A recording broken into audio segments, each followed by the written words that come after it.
Lux presents Hollywood.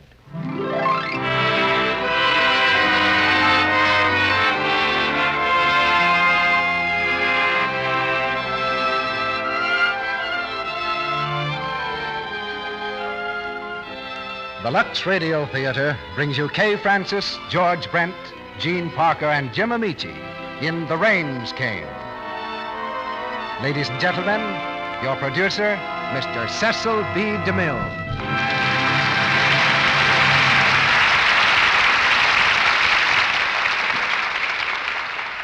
Greetings from Hollywood, ladies and gentlemen. For most of us in this part of the world, India has always been obscured by mystery.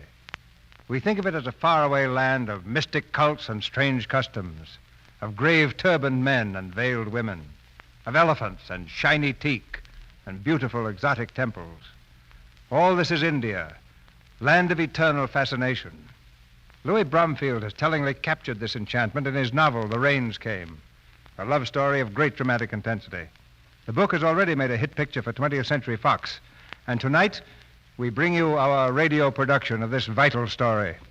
Both the book and the picture were bestsellers, and it's brought to you tonight by another bestseller, Lux Toilet Soap. So many women have put Lux Toilet Soap on their beauty list that they've made it a bestseller from India to Indiana. The Rains Came as the drama of a group of people from our own world who, for one reason or another, are living in Ranchipur, a native state of India's back country.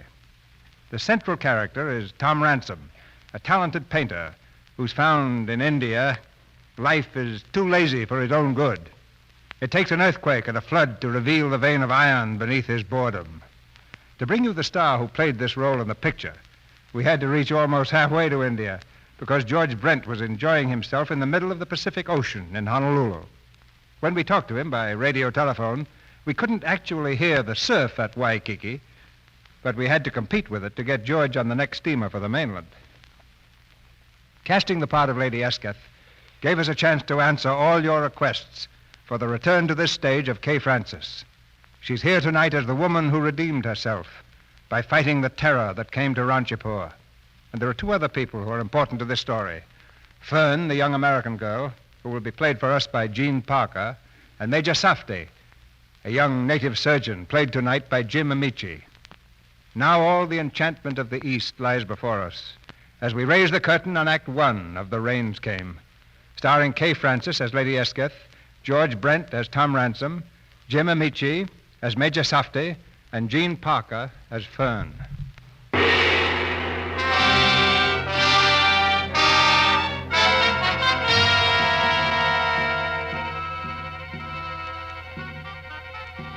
In the heart of modern India, surrounded by the frowning cliffs of the hill country, lies the ancient city of Ranchipur. Each year the rains come to Ranchipur, turning the valley into a dense jungle, alive with color and fragrance. Each year in the parched weeks before the monsoon, when the ground lies hard and cracked in the broiling sun, the natives lift their voices in a chant as old as India, the prayer for rain.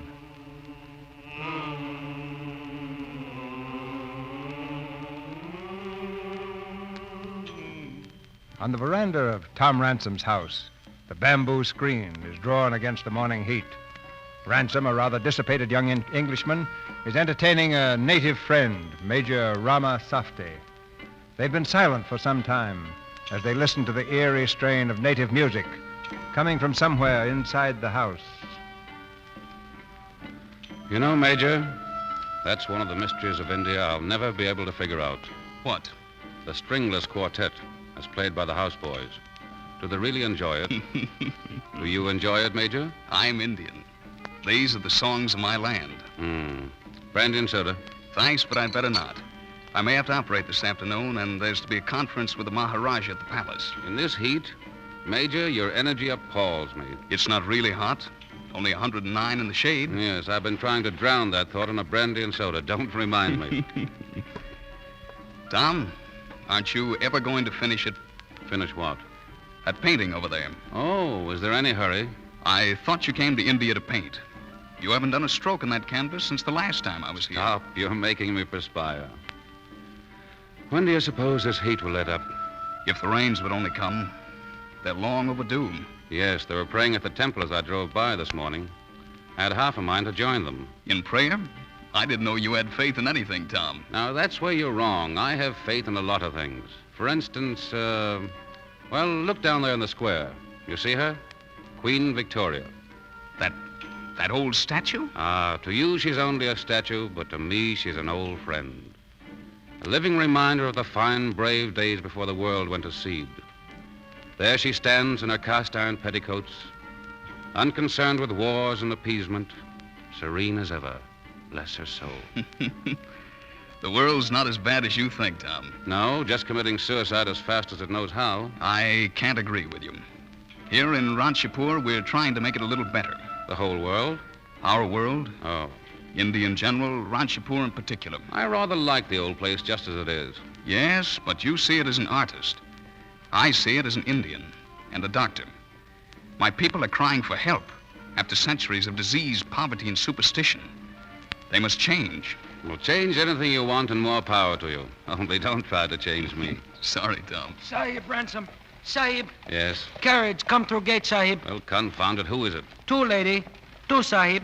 Why, it's the American girl and her mother from the mission. They're not stopping here, are they? I'm afraid they are, Tom. Mother, please. Please don't ask Mr. Ransome. I'll die if you do. Honest, I will. Don't be silly, child. Here, hold the reins. Oh, Mother, please. If Mr. Ransome wanted to know us, he'd have called on us. He will, my dear. He will. There he is on the veranda. Good morning, Mr. Ransome. Good morning. Oh, here he comes. Oh, Mother. Quiet, child. Something I can do for you? I'm Mrs. Simon, Mr. Ransome. How do you do? And this is my little girl, my daughter, Fern. How do you do? Hello. Mr. Ransome, do forgive me for intruding, but I'm so anxious to have you at a little party I'm giving this afternoon for Lily Hoggett Egbury and some of the nicer English people of Ranchipur. Oh, yes. Well, I'm sorry. I promised the Major here. You know Major Safti, of course. Director of the State Medical Department. I believe we've met. How do you do? Yes. I see. You see, the Major and I had arranged some tennis. Oh, I'm sure Major Safti won't mind giving up his tennis just this once. Well, that's for Mr. Ransome to decide. See, you will be able to come, Mr. Ransome. 5 o'clock for tea. We'll be looking for you. Good morning. Now, why did I say I'd go? Why? You didn't. She did.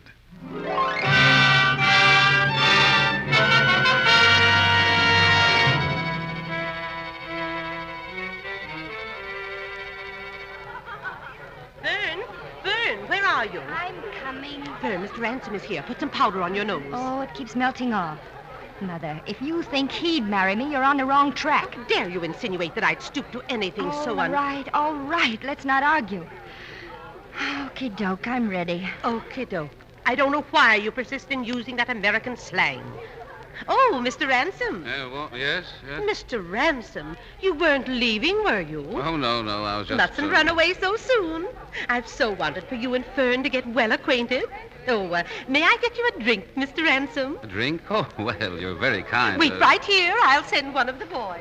You know what Mother means by a drink, don't you? I beg your pardon? Lemonade. Oh, not lemon. Wouldn't you like something a little stronger? Oh, I see. My reputation has preceded me.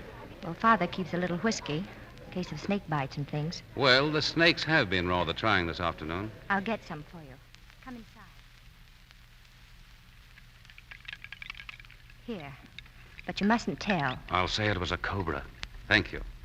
But I hope I'm not keeping you from your guests. They're not my guests. That's Mother's idea of high society. They're all excited today because you're here. Oh, should I be flattered? They say dreadful things about you. What sort of things? Oh, that you're a drunkard and a bounder and a remittance man. But they'll hang around you just the same because your father was an earl and... Well, I suppose I shouldn't talk like this. Why not? I don't mind. I don't care what they say about you, because I know what you're really like. I've watched you from my window every time you've passed by. Sometimes I think you're the only person in Ranchipur I don't hate. What? You see, Mr. Ransome, I wanted to meet you for a long time.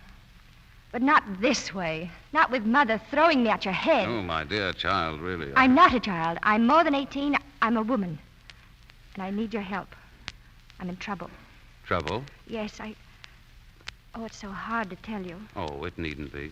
Maybe I can help. Is there a man mixed up in it? No. Except you. Yeah, me? Mr. Ransom, I've got to get away from here. I can't stand it any longer. What's the matter? They want to run my life for me. Mother and Dad. They want me to go on living this phony life they think is so wonderful. And Mother pretending we're not just missionaries. You will help me, won't you? Yes, but what can I do? Well, you know all about the world and women and things like that. Oh, yeah. Well, if it's advice you want... I need more than advice. I haven't any money. I couldn't do that. But I only need a little, just enough to get me where I want to go. I'd pay it back, honest, every cent. It isn't the money, my child. I told you I'm not a child. Now, it's just that I can't be directly responsible for what might happen to you. Don't you see the position it would put me in? I didn't think you cared about respectability. I don't. Well, neither do I. I want to get everything there is to be had out of life. I want to live. I want a career. Yes, but where would you go? Well, on the stage. The stage? Why not? I'm not bad looking. And I have very nice legs. And Oh, yes. I'm sure you have, but I don't think really I'm in real... Ransom, Sahib? Oh, yes? You want to see me? Sahib, I bring a message from the palace, from Her Highness the Maharani. Well? The Maharani wishes you might forgive the short notice, but would it be possible for the Sahib to attend a dinner at the palace this evening? Oh, yes, of course. It is in honor of the English visitors to Ranchipur, Lord and Lady Esketh. Will you tell the Maharani I shall be happy to attend? Yes, Sahib. Well, Miss Fern, I'm afraid it means leaving at once if I'm to be on time. You know the Maharani and... You're glad to get away, aren't you? Certainly not. I don't blame you. Will I see you again? Oh, of course. When? Well, you see, it's... I know. You don't want to be bothered with me. But, my dear girl... I don't blame you for that either. Good night.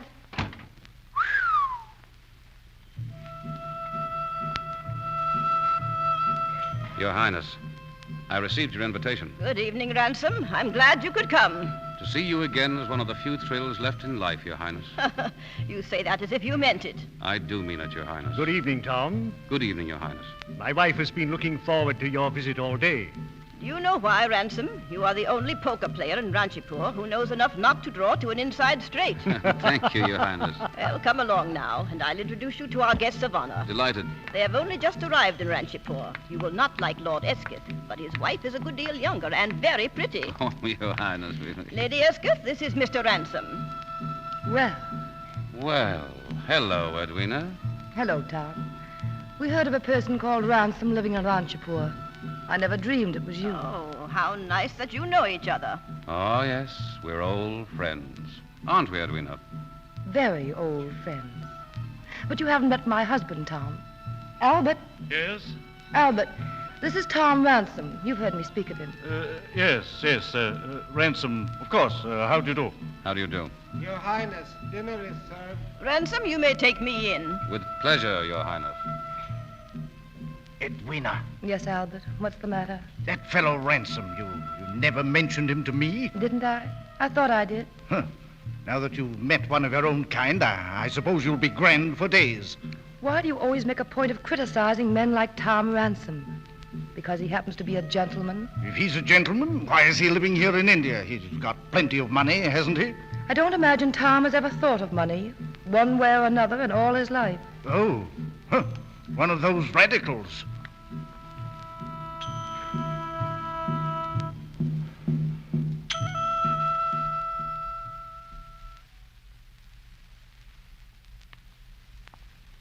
Well, have you seen enough of the palace? Too much. Then perhaps you'd better go back. Not yet, Tom. I think I'd like some air. Of course. There's a balcony here. Ah, that's better.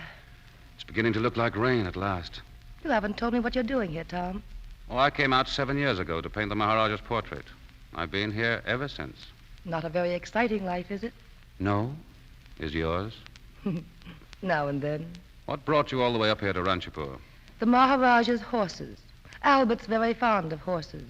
The only thing he is fond of, except money. And have you become fond of money, too? Passionately.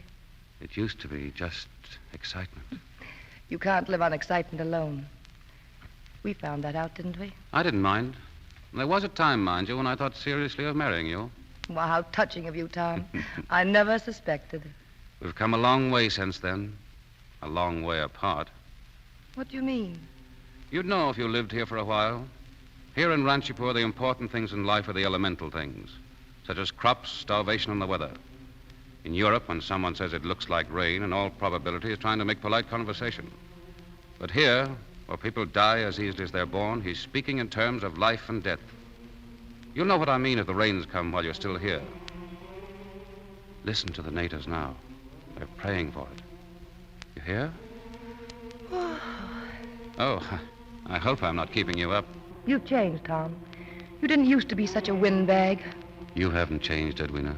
Haven't I? You're still a lovely creature. Am I? Very lovely. You're... Well, go on. You were doing so well, Tom. You like that, don't you? My making love to you. Should I be shocked? Or did you only bring me down here to see the palace? We're pretty crude, aren't we, you and I? Listen. The rain. It's come at last. We better go back now. Do you want to? Yes. Very well, Tom.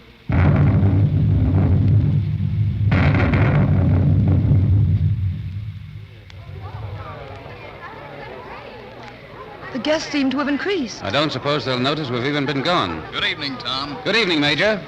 Tom, who's the pale copper Apollo? Major Safti. Not bad looking, is he? In fact, he's very handsome. Well, don't waste your time. He's a surgeon and a scientist. Any interest he might have in romance would be purely biological. You make him sound even more exciting. Oh, there you are, Edwina. I've been looking everywhere for you. Are you ready to go? Whenever you are, Albert. I think I'm going to be ill. This confounded climate. I'm sorry, Albert. Oh, Mr. Ransome tells me there's a doctor here in Ranchipur. He's not at all bad. If you're no better in the morning, we can send for him. What was his name, Tom? Safti. Major Rama Safti. Oh, yes. Thank you. Good night, Tom. Good night.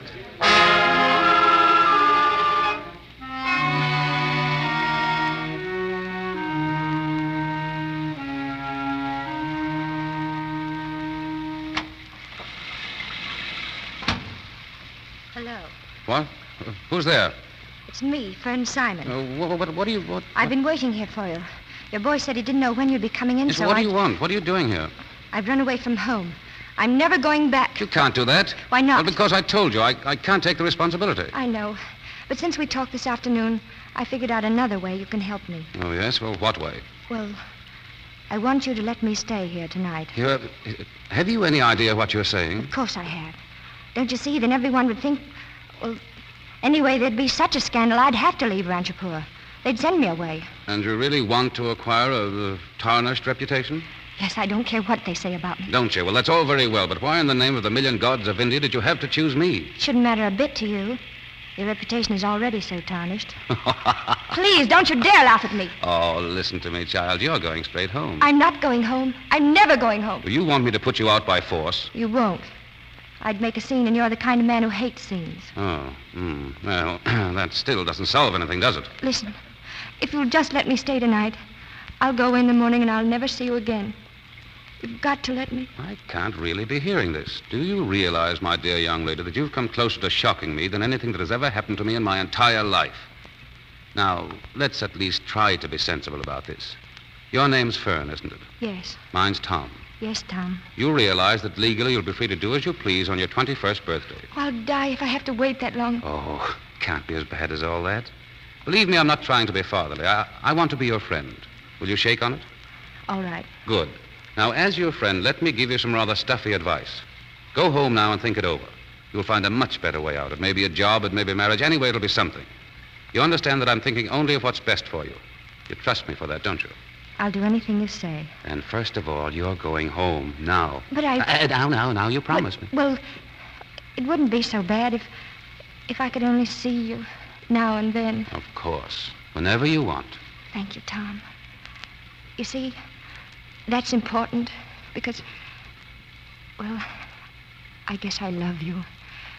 If I didn't, I wouldn't be going home now. Goodbye.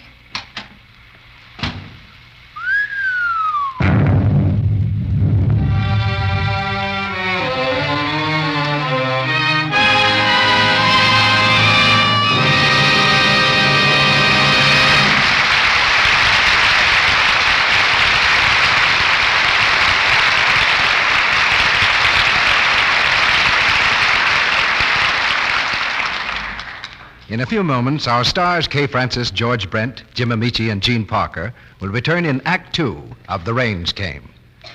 Now, for a moment, let's listen in on a group of college girls.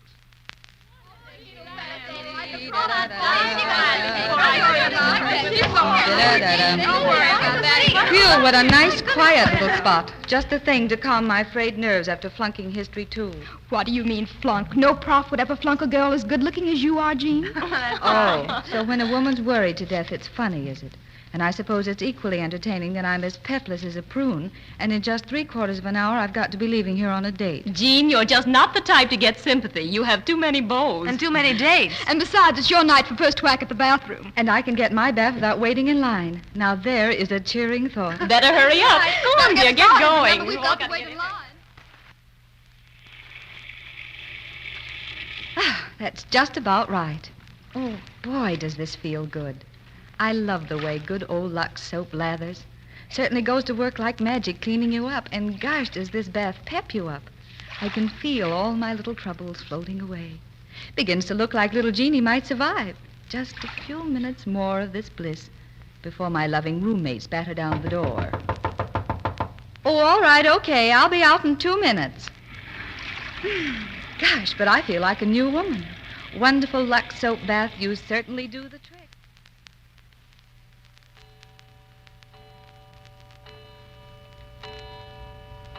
Here you are, Bill, one college gal in good condition who probably just flunked a history exam, but is now ready for an evening of fun, an evening of gaiety. Jean is young, but she's clever. Already, she's solved an important feminine problem. She's found the way to throw off her worries and fatigue when evening comes around and be what every woman really wants to be, vivacious, gay, and attractive. She's discovered that a few moments' relaxation in a Lux soap bath will work wonders. Its active lather carries away perspiration, every trace of dust and dirt, makes you sure of skin that's really fresh and sweet. Famous Hollywood screen stars know this and use their complexion soap as a bath soap, too. You'll like the luxury of a daily Lux soap bath, the delicate fragrance it leaves on your skin. Remember, daintiness is important, and gentle Lux toilet soap makes you sure. Now, our producer, Mr. DeMille. Act Two of The Rains Came, starring George Brent as Tom Ransome, Kay Francis as Lady Esketh, Gene Parker as Fern, and Jim Amici as Major Safti.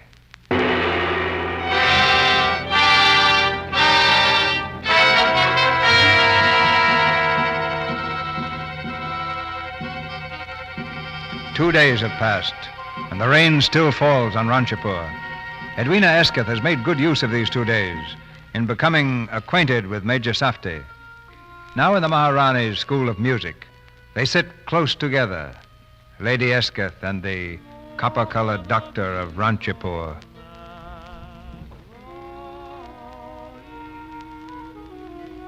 Do you like music, Lady Esketh? Oh, in London I have a box at Covent Garden as a matter of course.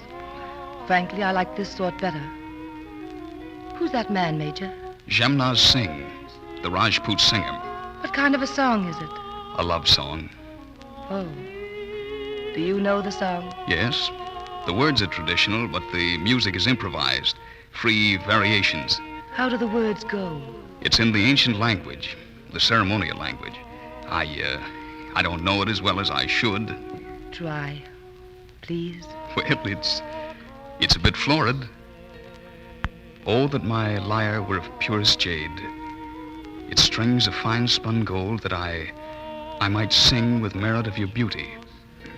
The fiery sun burns in your lips. They have breathed upon the cold stone that was my heart, and set it beating to the measure of my song. Don't stop. Your hands hold my life, my being. Drop it, and I perish. But in your heart, my love has found a home, and it can never die. And it can never die. It is a lot of sentimental nonsense, isn't it? Perhaps.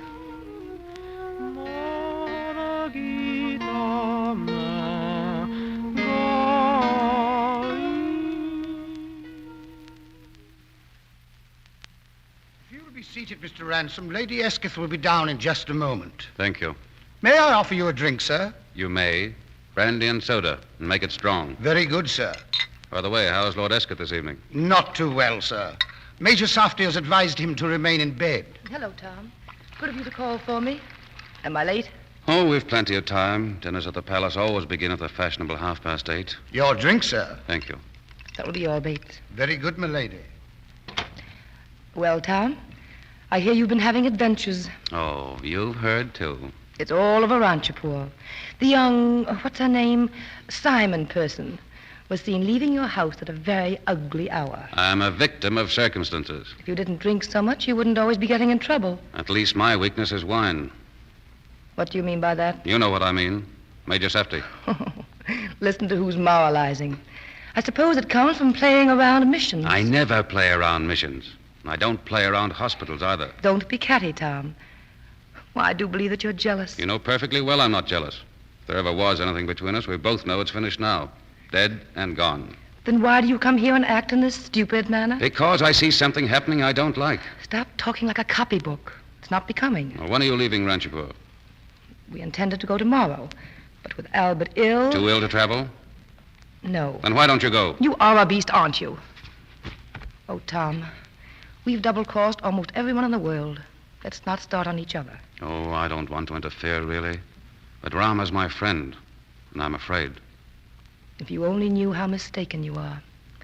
He's the one man I've ever met I haven't been able to make an impression on. And you don't like that, do you? I'm pretending I don't care. Well, are you sober enough to take me to dinner? Quite. Your cape. Thank you. I'll carry it. Tom. Yes? Tom, is there something in the air tonight? Something I can't describe it. Depressing? Yes, that's it. Yes, I felt it too. The rain should have cooled it off, but it hasn't. It's more than the heat. The air's heavy. I've had a feeling all day that something's going to happen. Of course. You're going to meet Major Safti at dinner. Get him to show you the palace. It's very interesting. Thanks. I'm sure it is.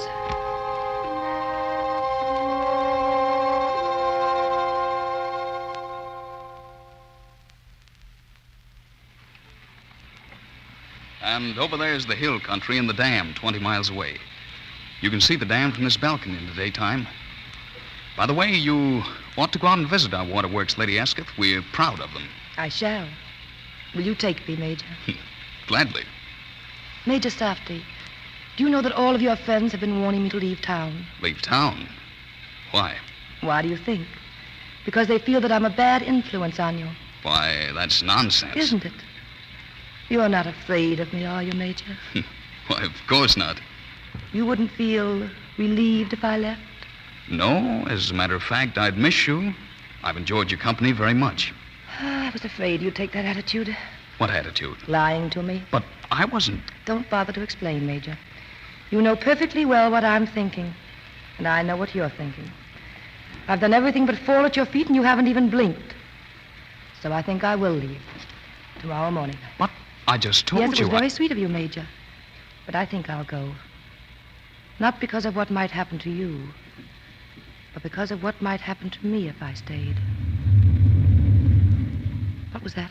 It felt like it was a tremor, I believe. You mean an earthquake? We have them here quite often. They're usually not very serious. Oh, well, you do have them often. We'd better get off this balcony. Come inside quickly. You don't think there's any danger? I don't know. If it should continue...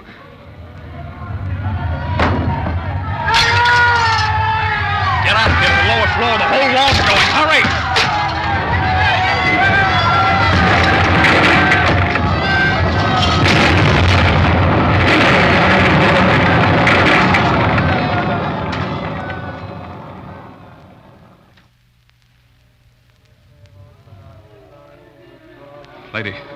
Lady Esketh, are you all right? Yes. Yes, I'm all right. The whole city has fallen. I must get to the hospital at once. They'll need me there. Yes, of course. I'll take care of her, Rama. Thank you. I'll have to hurry. Tom. Oh, I'm looking for a bottle of brandy. Not even that's left. Tom, I can't stay here. I must get back to Albert.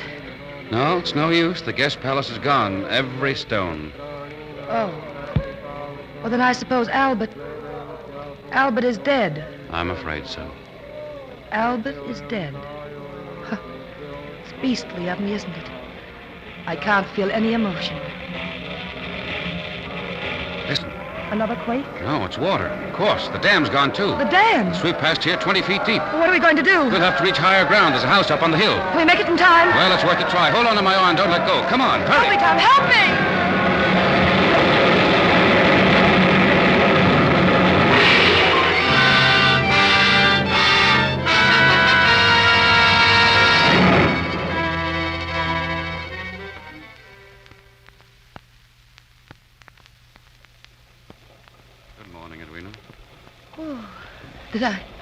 Did I fall asleep? Exhaustion. I dropped off myself. How's the weather this fine morning? Raining. The water's rising every second. I'm afraid we're cut off up here. Well, we're still alive.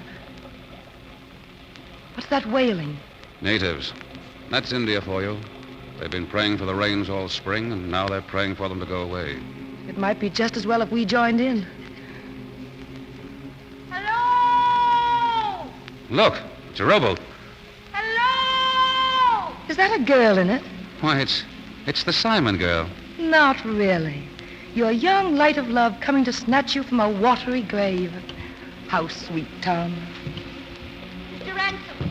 Mr. Ransome! Here, Fern, this way.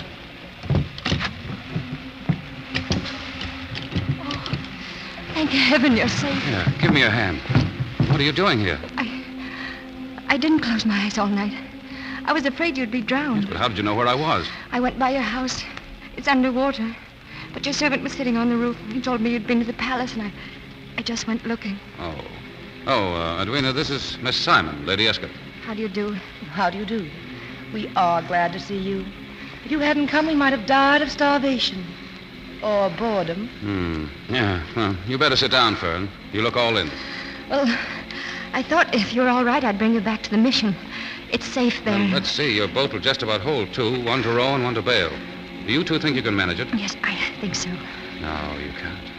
There's plenty of time for several trips. I'm all right. Now, no more paddling for you, young lady, until you've had some rest. Come inside here out of the rain. I don't need any rest. You're not to worry now. I'll take Lady Esketh, and I'll come back for you. In the meantime, lie down there and try to get some sleep. I'm not in your way of being here, am I? Oh, are you going to apologize for saving our lives? It's only one of the reasons I came.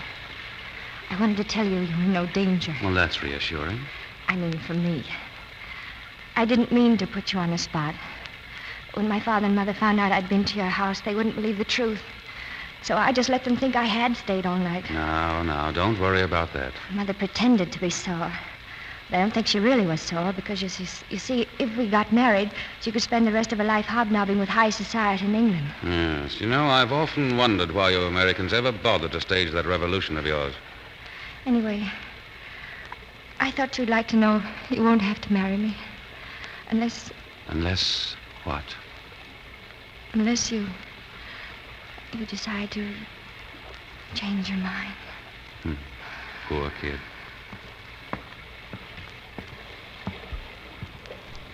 Well? She's asleep. Get in the boat. You know, Tom, I never saw a more obvious case of calf love in all my life. Her face lights up like fireworks every time she looks at you. But that's what you like, isn't it? That's the real reason you and I broke up. You always wanted a woman to treat you like a god. And I treated you as if you were just as bad as myself. Get in the boat.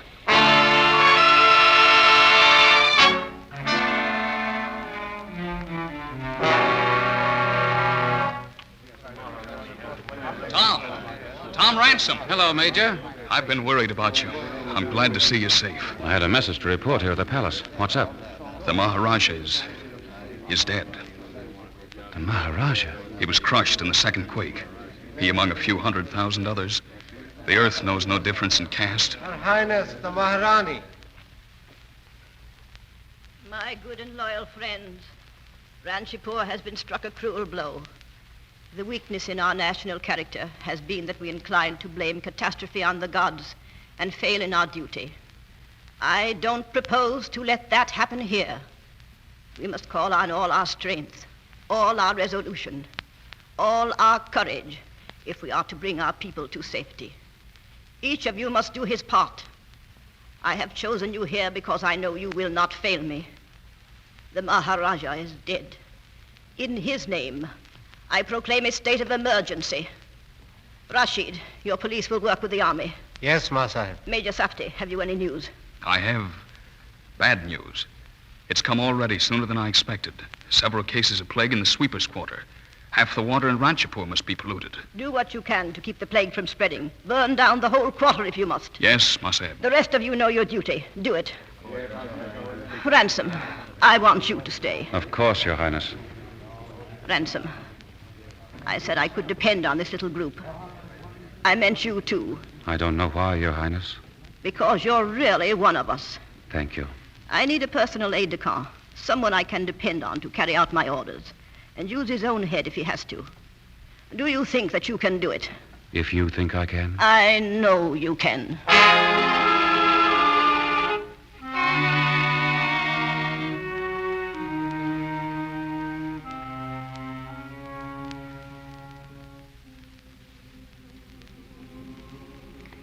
Well, they're at it again, aren't they?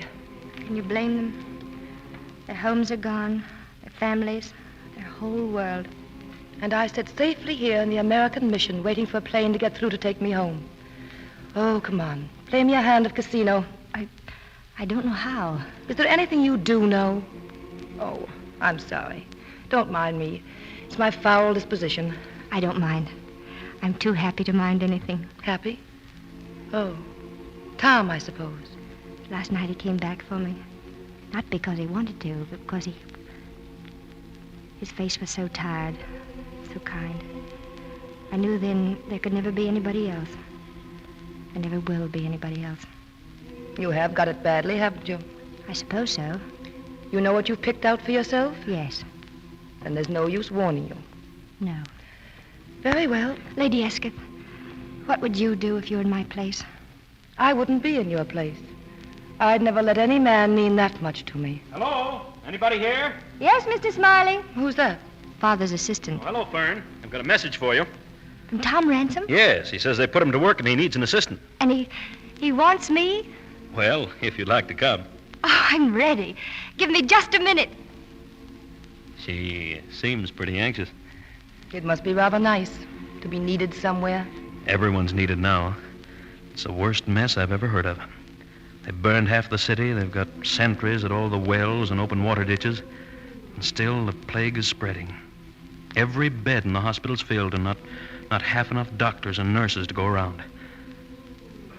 The Maharani sent out a call for volunteers. Volunteers? Nurses? It's not how much they know right now. That's not important. It's how much dirt they can stand and plague and the sight of men dying like flies. Can they use anybody? Anybody who's willing to take his chances with the plague. Why? I'd like to go with you, please. As a volunteer.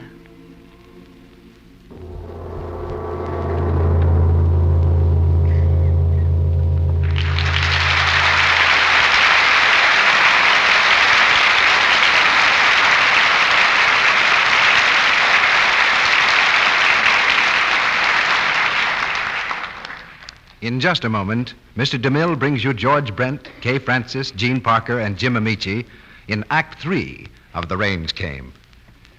Now, I'm very happy to have here an unusual guest, Miss Loretta Francel. Miss Francel, will you tell the audience about yourself? You mean I'm Carol Lombard's hairdresser? Well, yes, but I'm afraid that we'll have to ask you to explain that a little bit. I know my sister's hairdresser has a shop, and she goes there every week and stays for hours. Well, I'm not that kind of a hairdresser. It's my job to go with Miss Lombard to the studios and photographers and see that her hair never gets the least bit out of place. A screen star often has a good many costume changes. Does that disarrange her hair? Well, no. I just tie a piece of tulle around her hair, and that protects it. A piece of tulle, eh? Well, that sounds like a good idea. A tip from Hollywood. And speaking of tips from Hollywood, what about Miss Lombard's complexion?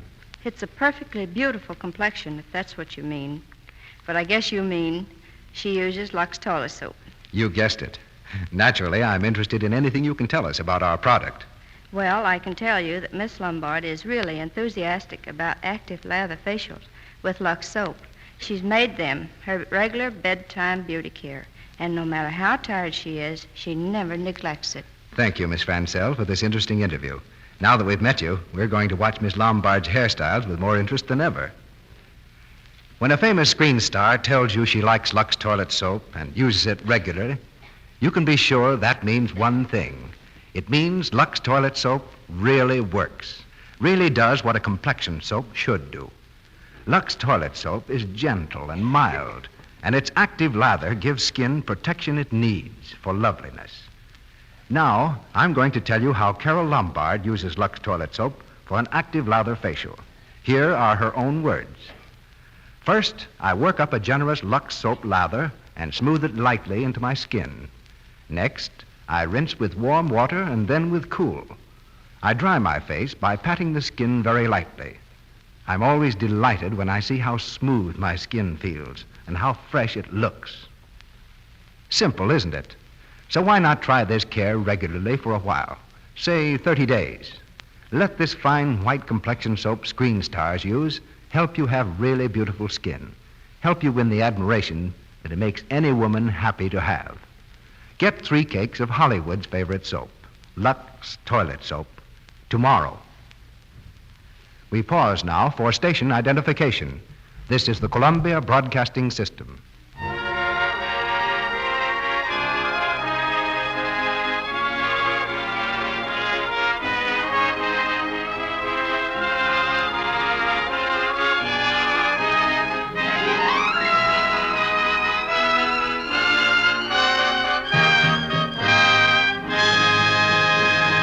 The curtain rises on Act 3 of The Rains Came.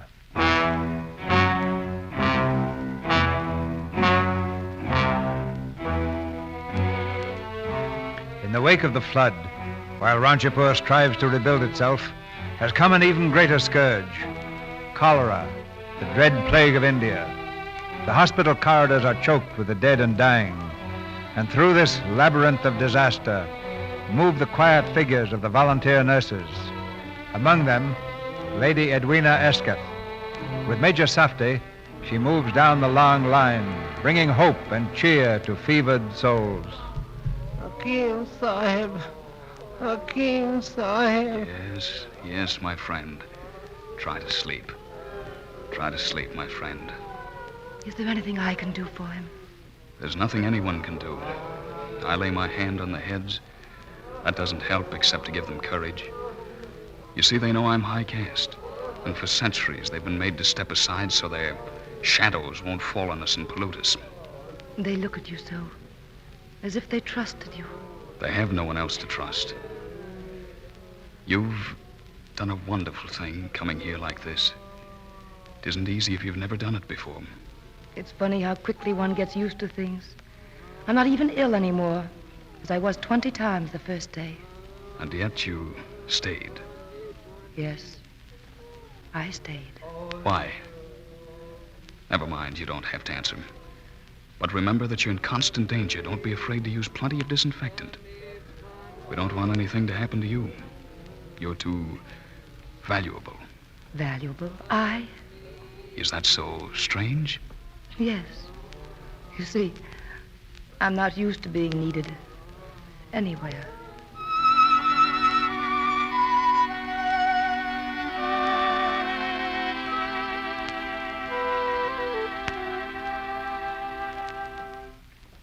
Ransom, how is the work going? As well as can be expected, Your Highness. My reports of you are very good. Thank you. You have a brandy and soda? Brandy? Oh, well, yes, I might serve. No, thank you. Just as you say. Tell me, Ransom, what is Lady Esketh doing at the hospital? Every conceivable filthy and drudging task. Yes, but why is she there? She told me she wanted to help. But that isn't the real reason, is it? No. No. We had plans for Major Safti, the Maharaja and I. I won't be here long, and we had no children, though I always wanted them. Before the Maharaja died, he named his successor, a man whose blood, sympathies, and training fitted him for the responsibility of guiding the state of Ranchipur. That successor was to be Major Safti. Safti? No alien influence must enter his life. He must remain dedicated to his cause. Would it hurt him so much to give her up? For a while, it would. But he's young. He'll get over it, I'm certain. I want to do the right thing. For myself, I'd trample her without mercy. But then I was brought up in the hills, where charity is a sign of weakness. I only learned tolerance and humanity after I married. I want to do what he would have done. She is a bad woman, isn't she? Not so much bad as unhappy.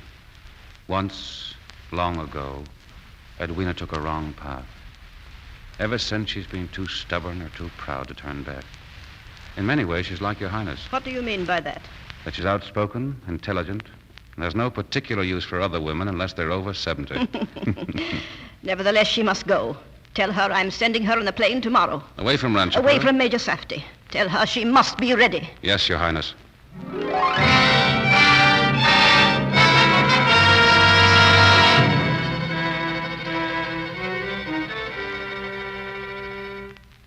No, I won't go. I won't leave Ranchipur. Not now, Tom. You'd better, when the Maharani gives an order. I don't care. You see, I thought it all out. This time, I'm sure I'm right. No, Edwina. Oh, I must be right. It's all been so inevitable. My coming here, meeting him, and then the earthquake and the flood to keep me from leaving.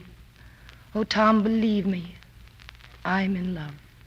For the first time in my life, completely, honestly in love. I do believe you. So you can tell the Maharani I won't go. She'll probably have you shot. She can, you know. I'll risk it. And will you risk destroying him? I won't destroy him. He loves me. I'm sure of it. And that's why you must go, Edwina. Try to look at it realistically. The Maharani is giving Rama his choice. He can have Ranchipur or you. He can't have both. You're asking me to give up the one chance for happiness that I've ever had. Why, you're... Don't get me started, Tom. I hate scenes. And it's 6 o'clock and I'm on duty. Goodbye, Tom. You've done your duty like a good little soldier.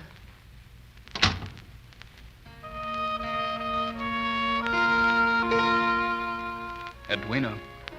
Come in. What are you doing in the ward so early? I couldn't sleep. I had to come and talk to you. Listen, that music in the village, that's a good sign. Means life is going on again. Means we're going to win out. Last night, for the first time, there were less new cases instead of more. Edwina, you look tired. Oh, I'm not, really. Tom says you're leaving. Rama, she can't send me away. Maybe it's just as well. I go through torture every moment because you're in danger here. And nothing must happen to you now. Rama. What is it?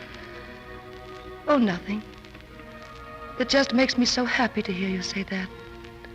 I never thought when I first met you, it seemed so long ago, that you'd ever say anything like that to me. I wouldn't have said it at that time. Not to the woman I knew then. But now I think you're someone different. Please don't think I'm being mystical and Indian, but I don't connect you with her. The woman I met in the summer palace, so shining and glossy and so crafty. Rama. Wait. I think I saw that other woman inside you even then. The one who's come here and scrubbed floors and emptied slop pails and fought nausea and weariness and fear. The real woman. That's why I waited. You see, it would have been like taking a counterfeit instead of waiting for the real coin. I wanted you to know what I felt because I think so much of you. I can risk making a fool of myself. Perhaps in your heart you're laughing at me. Oh, no, no. Now you know my secret, so we'll let the Maharani send you away. And as soon as the worst is over here, I'll come after you wherever you are. Leave Ranchipur. You leave all this, knowing what it's meant to you, and knowing what you do of me. I love you, Edwina. No. Oh, Rama, don't kiss me. Just hold me. Just hold me for a little while. Edwina, what's the matter? You're not well. You have a fever. No, I'm just tired. So very tired. Edwina. Miss McDade, Lady Esketh is ill. Take over in the ward.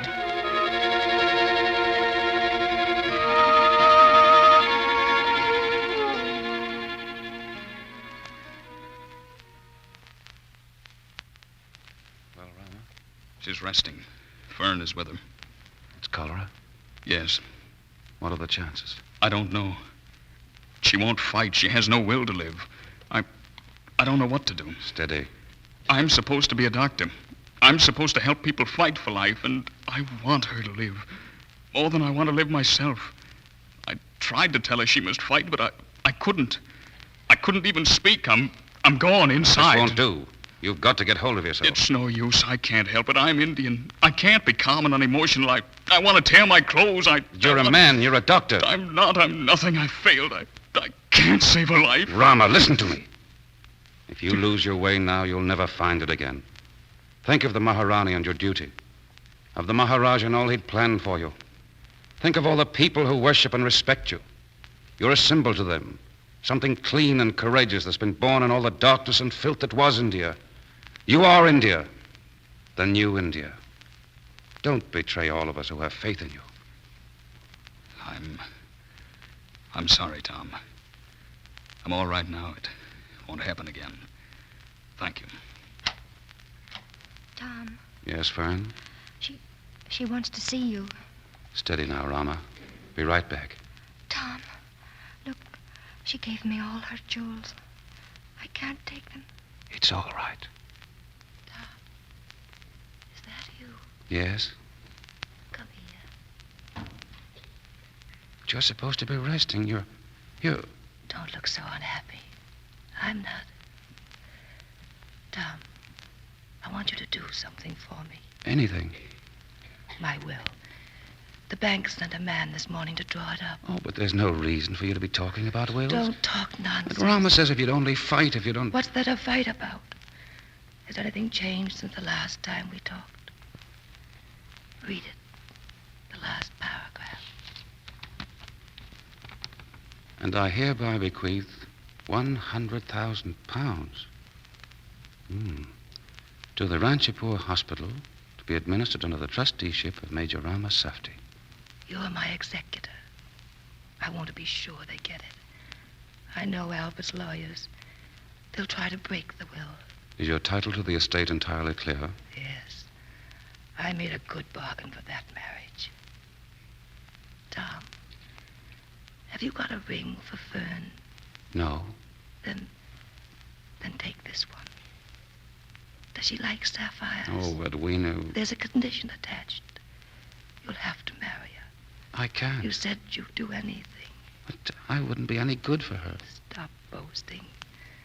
She's mad about you. And she thinks you're a god. That's what you've always wanted. Oh, Tom. We have had such foul luck, you and I. But you picked a winner at last. Marry her, Tom. Promise me. Yes, Edwina. I promise. Now, ask Rama to come in.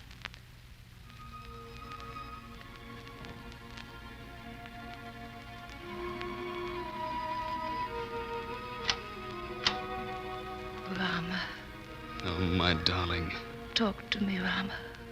Please. When you... Well, we'll go away from all this. Of course. I've thought it all out.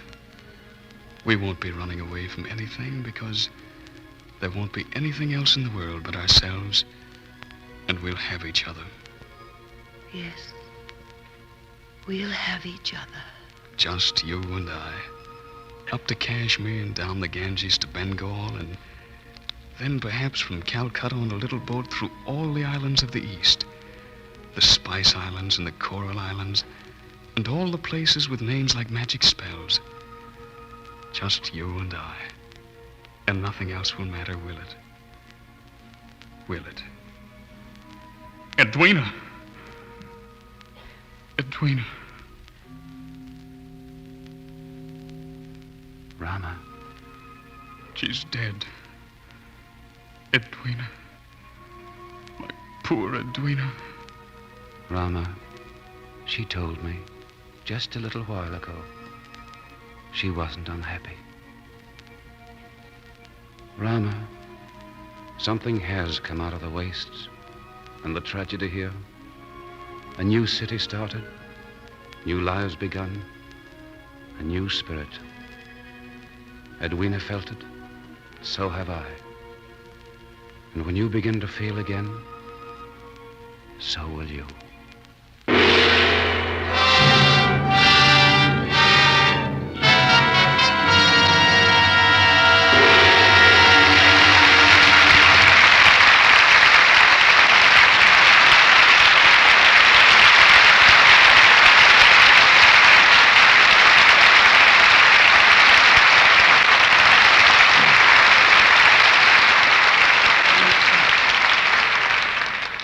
The rains having come and gone, Kay Francis, George Brent, Gene Parker, and Jim Amici are here at our microphone again. How did you leave Hawaii, George? Practically the way I found it, CB, except for a slight hollow in the beach where I've been lying for 4 weeks. That sounds like a real vacation, George. I'd like to do it myself. I think I hear envious sighs from some of our snowbound listeners. Well, it was nice. I just stretched out on the sand every day and worried about having to go back to work. Oh, you just stayed there without moving. Not a quiver, Jean. Ah, that explains it. Somebody should have told him, Gene. Well, what's the matter? George looks all right to me. He should have had a man come along every hour and turn him over. He's only down on one side. Don't worry, George. Next year, lie on the other side and even things up. Well, that's something to look forward to. Wind, weather, and the Warner Brothers permitting. Well, with Mr. DeMille permitting, I'd like to say something right now about the product which makes this theater possible. Lux soap. Naturally, I use it myself, so I can say from experience what a fine complexion care it is. Lux soap's a habit with me, too, Kay. I like its whiteness, its lovely scent, and the soft feeling it gives your skin. It's really a pleasure to use it. Oh, pardon me. I think Mr. DeMille probably has something to say about next week's play. I certainly have, Gene. Next Monday night, we are presenting the current Paramount screen hit, Remember the Night. And we'll have the same stars who are being applauded for their fine work in the picture, Barbara Stanwyck and Fred McMurray. Also from the picture cast, we'll have Beulah Bondi, Elizabeth Patterson, and Sterling Holloway. Remember the Night is a drama of two people who might never have met if one hadn't been the prosecuting attorney and the other a girl on trial. It's a tender human love story finely performed by these players. So remember the night, and it's next Monday night for this moving play with Barbara Stanwyck and Fred McMurray. That calls for a note on every calendar, Mr. DeMille. I know I'll be in your listening audience. Good night. Good night, Phoebe. Good night. Good night. Your performance in The Rains Came deserves the whole quartet of rainbows.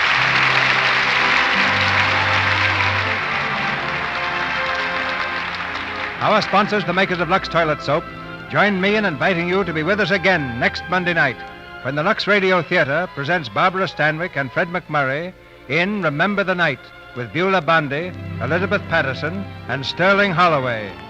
This is Cecil B. DeMille saying good night to you from Hollywood.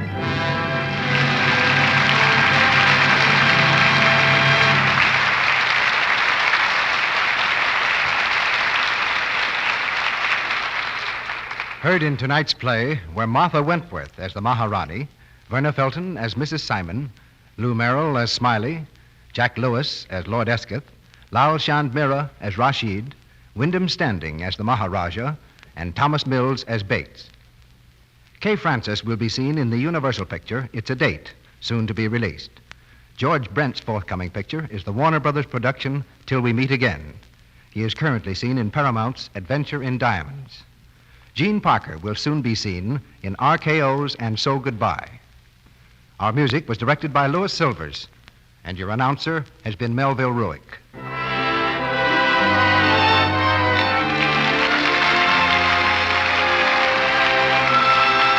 This is the Columbia Broadcasting System.